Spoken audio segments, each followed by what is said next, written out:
Nuestros derechos están en peligro. Nuestro futuro se oculta tras puertas cerradas en Bruselas y Washington, donde negocian a espaldas de la gente un tratado entre Estados Unidos y la Unión Europea. The biggest bilateral trade deal in history. Also known as TTIP. Un acuerdo que nos afectará a todos y a todas en cada aspecto de nuestras vidas. It's shaping the way we work and the way we live our daily lives. ¿Pero por qué lo mantienen en secreto? ¿Qué hay realmente detrás del TTIP? ¿Por qué no nos dicen que se eliminará la protección medioambiental permitiendo el fracking y agravando el cambio climático?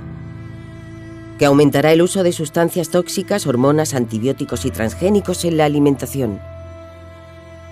¿Que supondrá la desaparición de la pequeña agricultura y del mundo rural? Se perderán cientos de miles de puestos de trabajo. Se recortarán aún más los derechos laborales y salarios y se incrementarán las privatizaciones de los servicios públicos. Perderemos todo por lo que estamos luchando. ¿Por qué hay tan poca información sobre esto? Porque es un tratado hecho por y para las multinacionales que podrán sentarse a redactar leyes y recortar derechos y demandar a los gobiernos en tribunales privados si las políticas reducen sus beneficios. El TTIP es el sueño de las élites y la pesadilla para la democracia. Por eso lo mantienen en secreto. Pero no lo van a conseguir.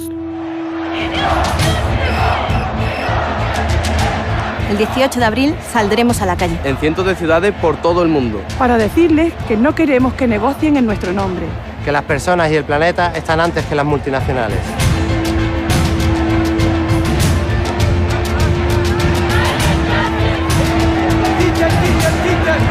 Aún estamos a tiempo.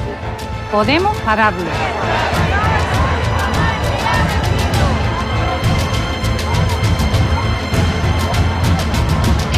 No quieren que sepamos. Infórmate. No quieren que hablemos.